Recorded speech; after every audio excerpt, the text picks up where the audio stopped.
Господи Исусе Христе, Сине Божий, помилуй меня грешного. I Sina i Svetio Duh. Amen. Возлюбени во Христа Бога, братья и сестры, днешната евангелска перикопа содржи ни извонредно значење за христијаните во овој историски моментум за целото човештво, за судбината на целото човештво и за судбината на сиот свет, а со самото тоа и на нашава планета Земја.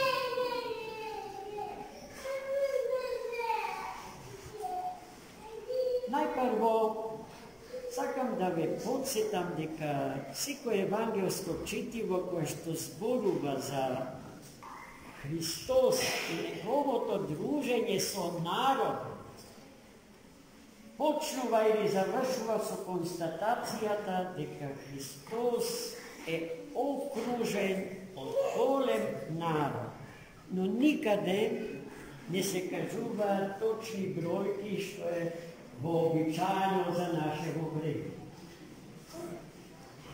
Единственото евангелско четиво во кое што се зборува за Христос окружен од народот свој, во кое што се кажуваат точни бројки е токму денешни. Па да се подсетим, че Христос на зајдисонце крај Галилејското море е окружен од голем народ. Се вели во Светото писмо на број 5000 мажи, без да се рачунаат жените и деца. Па замислите колкав народ секогаш Христа Господа го следи.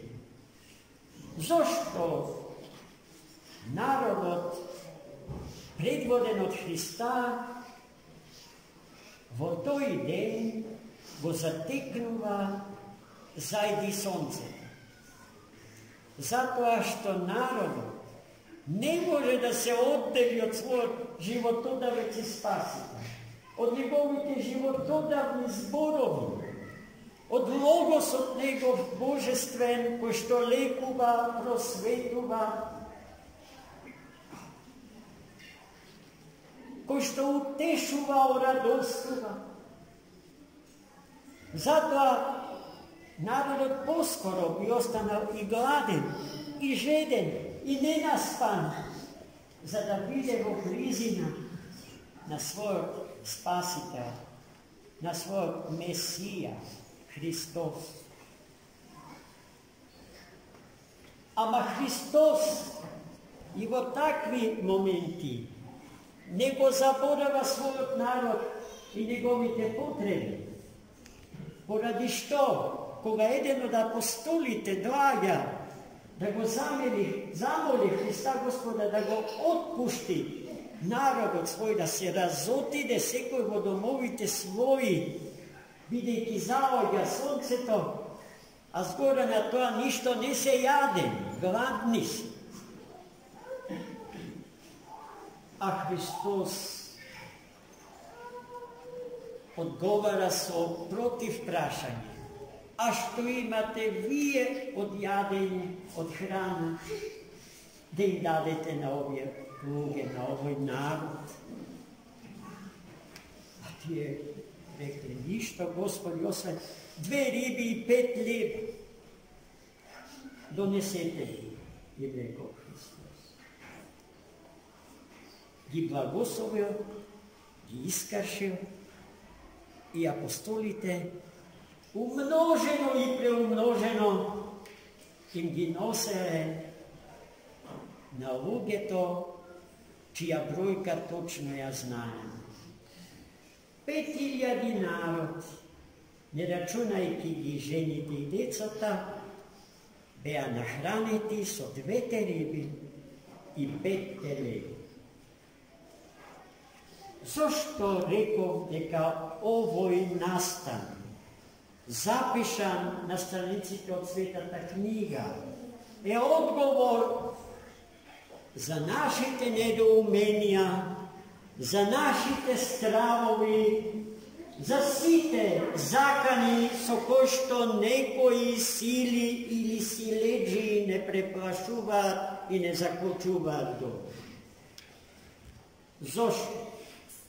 Затоа што тие преплашени евклидовски умови, како што Достоевски го нарекува изразито рационалниот човек, кој што се сака со умот свој да реши, а со умот човекот може да изнајде ниедно или 1 до 2 решенија за еден сложен животен проблем.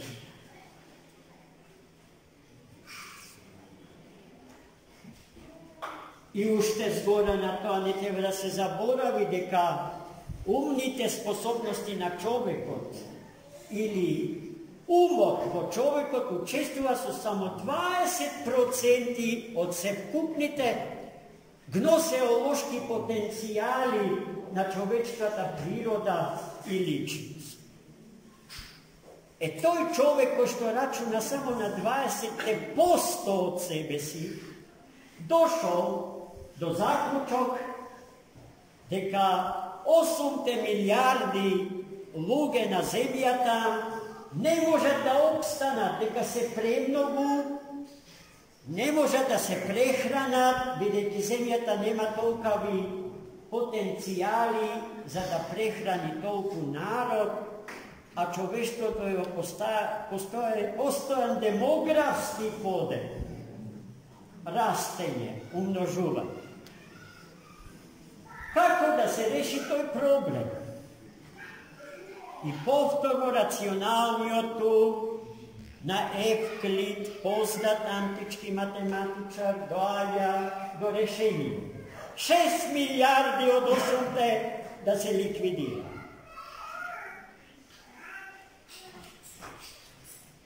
Тој умот на тој човек, воопшто не рачуна на Бога. На можноста 2 риби и 5 телева да се умножат во доволна мера за да се нахранат сите. Згора на тоа заборавил дека Господ му благослови на Адама и на Ева и благослови да раѓаат и да се умножуваат. Светиот пророк Давид вели ко песок морски. Вистински квалитетните научници, честни, длабоко побожни и талентирани, пак доаѓаат до бројката од 100 милиони жители на земјината планета, милиарди, 100 милиарди жители на планетата Земја, кои што можат безбедно да обстануваат, да обстојуваат, под услов себичниот човек да се откаже од својата себичност, од својот егоизам. Зашто многу извори на енергија и храна се обновливи, да не кажам дека најголемиот дел, се обновливи. А со тоа што се обновува, денеска распусно се располага. Се испустува се она што е залог или потенцијал идни на народот човек. Па гледајте, мили мои, дали има место за стравување? Дали треба да се плашиме да раѓаме деца? Или да смислуваме начин за автогеноцид? Да се самоубиеме, да се самоуништиме? Тоа е пораката на евклидовите умчиња, на така наречените архитекти на новиот светски поредок, со кои што никогаш не смееме да се согласиме. Никогаш. se знае кој е Господар на светот. Господар на светот е неговиот Творец, а не неговите узурпатори, кои што сакаат создадениот свет од Бога да го стават у малечкото детче свое, а од планетата да создадат своја прчија, свој имот. Господи, научи ме да ја имаме верата на светите апостоли, кои што на помикот Господен да ги донесат двете риби и петте риби, двете риби и петте риба не се посомневаа во тоа што го бара Христос, туку послушно постапија кон својот учител, кон барањето на својот учител. И се случи чудо. А чудото, браќи и сестри, за нас православните е секој дневни. Зашто поголемо чудо, чудото на дарот на животот нема. Да ме има, да постоја, да живеа. Тоа е најскапливиот дар и најголемото чудо што може да ми се случи. Се друго е помало. И Господ сите други чуда не ги прави како отстапка од законитостите што Тој на природата и ги созда и ги зада од Него создаде. Туку за да ни го покаже своето живо присуство, дека е со нас постоја. Емануил, с нами Бог, со нас е Бог, со нас е Христос. И тој никогаш нема да не остане. Никогаш, браќи и сестри. Имајте ја таа вера и бидете му малечки сонца на големото сонце.